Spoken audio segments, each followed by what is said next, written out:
Hi everybody, another quick update. 2 in 2 days. I'm spoiling you, really. And I thought I'd just quickly show you the dangerous step I've taken in starting these Galloping Major figures. Got them undercoated because showed Jim yesterday in the bare metal form, but now you can sort of see a bit better how they look with the undercoat and the base on. It just started the heads really. I'm doing the faces, well, the flesh and the hands and the heads really. I'm trying to get sort of out of the way first, the hats and the hair and everything. So yeah, I love them. Great figures. They got a satisfying heft about them when you hold them. As I demonstrated yesterday, they're chunky figures. Chunky metal figures, and I've been used to the past few weeks mostly dealing with plastics, sort of light flyaway stuff. But even holding these, like compared to some of the metals, like Three Armies, they feel a lot heftier because they're very chunky. Bigger bases as well, I suppose, but yeah, they're a real nice, solid heft to them. Love them. Yeah, and I'm saying dangerous step because French Indian War is must be it's at least my joint favourite period. I absolutely love it. I would recommend, urge anyone, any interest, to take a look at French Indian War. Not necessarily with wargaming, just pick up a few books on it. It's such a fascinating subject. Not just the military side of it, it's all the politics and the land dealing and the sort of trials and tribulations of like the settlers. I mean, I always find it amazing that in those days when people would go from a different continent to go and settle and live somewhere they had no conception of, never seen. It's not like nowadays you can look on the internet and you think, I've got an idea of what it looks like, but those days, not a clue. Imagine the sort of bravery and guts that must have taken to do. Go into completely alien land and trying to set up a new life. So yeah, I mean, that alone, on top of it, and then you got the military aspect with it. With all the sort of Native American sort of culture thrown in there. It's a fantastic subject. I absolutely love it. It's a great thing to read about, and it's a great thing to sort of get into gaming wise. It's a good skirmish subject, really. You have these little raiding attacks and all that kind of thing, and it's also good for full-on battles. And if you don't like painting cavalry, it's just the thing to get into, because cavalry played next to no part in it, to be honest. They probably had them as scouts, maybe, messengers, but cavalry just didn't seem to come into it. So anyway, yeah, French Indian War. Started these 6. I mistakenly yesterday said they were settlers. They're not. These are militia. But the unit I got is a mixture of militia, settlers, and Mohawk Indians. But yeah, these are a militia. So going to be painting these in various browns, blacks. Might throw a couple of like red, blue or green coats in there, that kind of thing. But yeah, it's me brown, blacks, whites, sort of thing. But yeah, sort of shouldn't really have started it, because I am trying to focus on Napoleonics. But yeah, it's reminded me just how much I like this subject. I haven't actually painted any French Indian War for a long time, and now it set me off again, I'm afraid. But anyway, that's those then. Galloping Major, Anglo-American militia. Briefly, I was talking about doing these French gendarmes. I mean, some of you have probably seen these anyway because they're the Victrix plastics, but that's the the 4 undercut, based and undercoated, based as in bases, and undercoated. And say I've used all the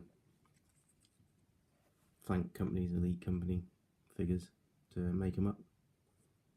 So yeah, when my paints from Foundry finally do arrive, I'll be able to get on doing them, because I haven't painted any French at all so far, because I'm waiting for this sort of French blue triad, because I thought if I'm going to start, well, I'll stick to one method. So yeah, I'm waiting for these Foundry triads. I'm waiting for the French blue, French Dragoon green, and the French Hussar sky blue, which I'm using for those 3 armies Spanish. But yeah, not getting anywhere on them at the minute until these paints arrive.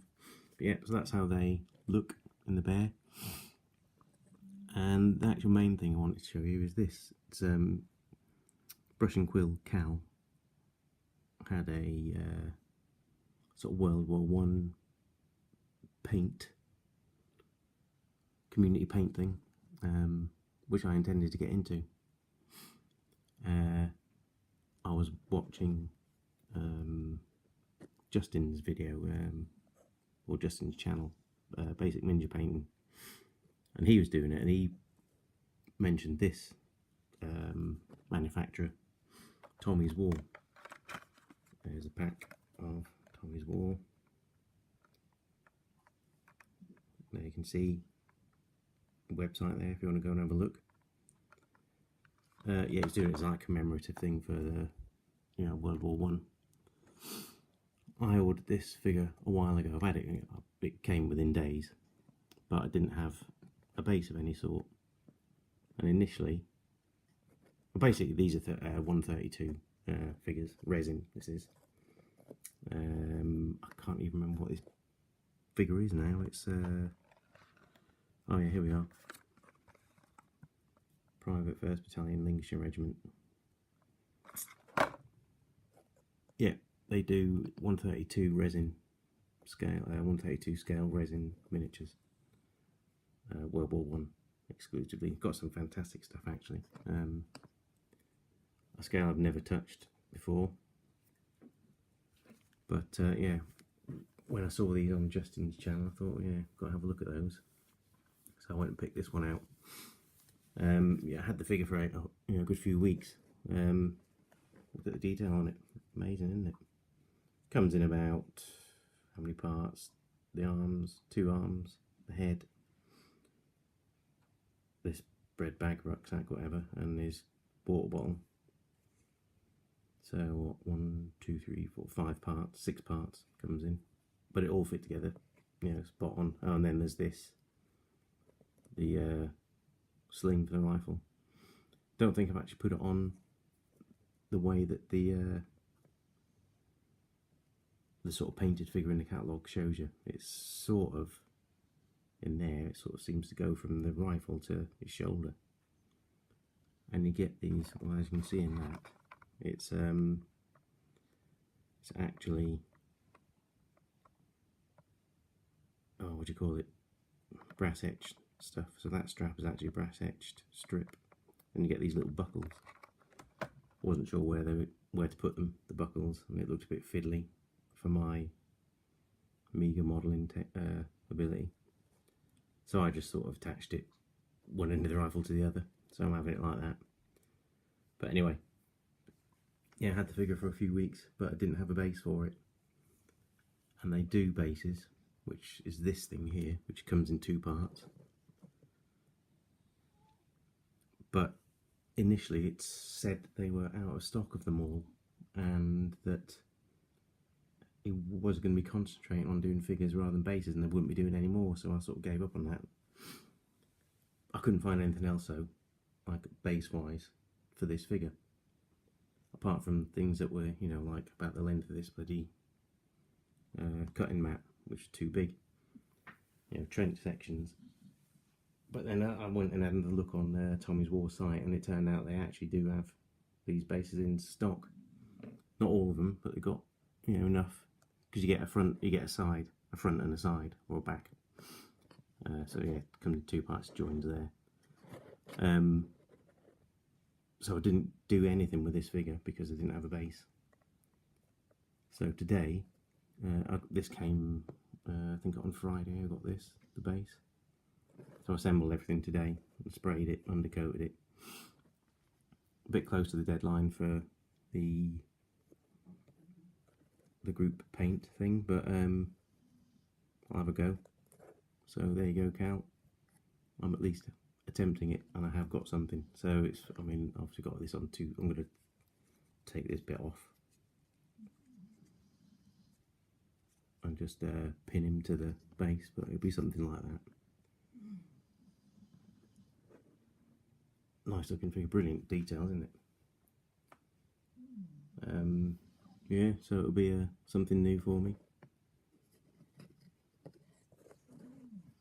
Not done this scale before.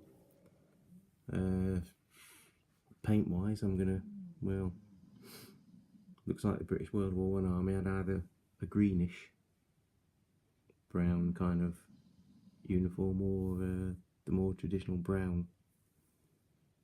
I wouldn't mind trying the greenish tinge out, but I don't know if I've got the paints for it. I'll have to have a look through all my Vallejo stuff, because obviously this is going to be, you know, a lot of mud and stuff, so it'd be nice to have that standing out a bit more. But if I don't have the correct sort of brown green, then I'll just have to stick with standard British uniform. So yeah, I'm going to make a start on this fella, see how it goes. I mean, might be disaster. I've never done that scale before, but yeah, we look forward to having a go at it. So, you know, I'll have to try and concentrate on this, I think, for the next week or so, and then I'm going to have to finish those French Indian War figures, but I'm going to have to try and avoid starting any more, but I know I'm going to fail. So I shall be doing French Indian War and Napoleonics. So it's all getting out of control a bit, but that's this hobby, isn't it? There's just so many things, so many good things that you can do and that you take an interest in. But anyway, I'll just closer look at him.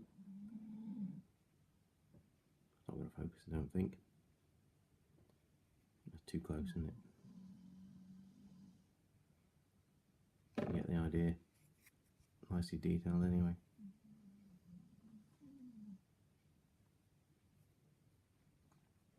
It's not too out of focus, but you just have to see it there. That's good enough anyway, you can tell how it's going to look. Yeah, fantastic detail. Brilliant figures, they've got a good range. So, again, if you are interested in World War I stuff at all, go and check them out. Tommy's War. Yeah, brilliant figures. So anyway, that was it. Quick update. I will, my next video, do some shout outs because yeah, I do feel the need to point out some channels I've been watching that have only got a few subscribers, or you know, like double figure subscribers, so and some good stuff out there. So I'll definitely, at the weekend, unless I get a chance during the week, I will do another video with any progress I've made and some shout outs. So yeah, that's it. Take care everybody, enjoy what's left of the weekend, and to people like Leon, have a nice week off. Yeah, take care everybody, see ya.